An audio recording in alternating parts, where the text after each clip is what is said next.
يسعد أوقاتكم وأهلا وسهلا فيكم بفيديو جديد. وصفتنا لليوم كرات البسكوت بالشوكولا. إذا عجبكم الفيديو حطوا لايك واشتركوا بالقناة ويلا نبلش. وللمكونات 400 غرام بسكوت سادة، بنزله بكيس نايلون أو بمحضرة الطعام وبطحنه بشكل ناعم لحتى تخلص الكمية.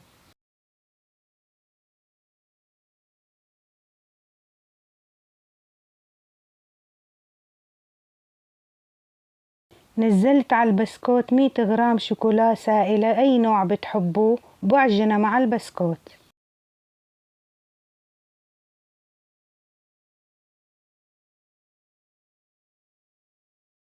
و3 معالق كبار زبدة دوبتها وبنزله عليهم وبكمل عجن، وملعقتين كبار كاكاو وكاسة حليب، وبعجن المكونات لحتى تتماسك.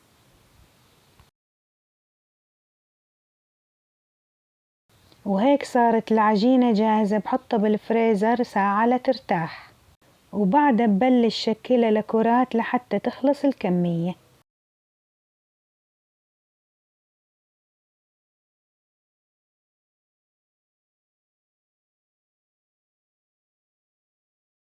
وهيك شكلها بعد التكوير.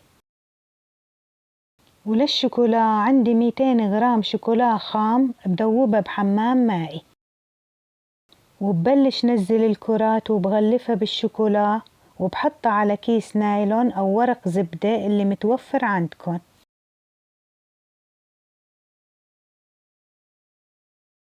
وزينت شوي من الكرات بجوز الهند والفستق الحلبي.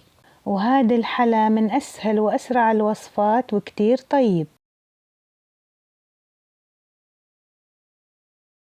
وهي كانت وصفتنا لليوم، إن شاء الله تعجبكن وصحتين وهنا.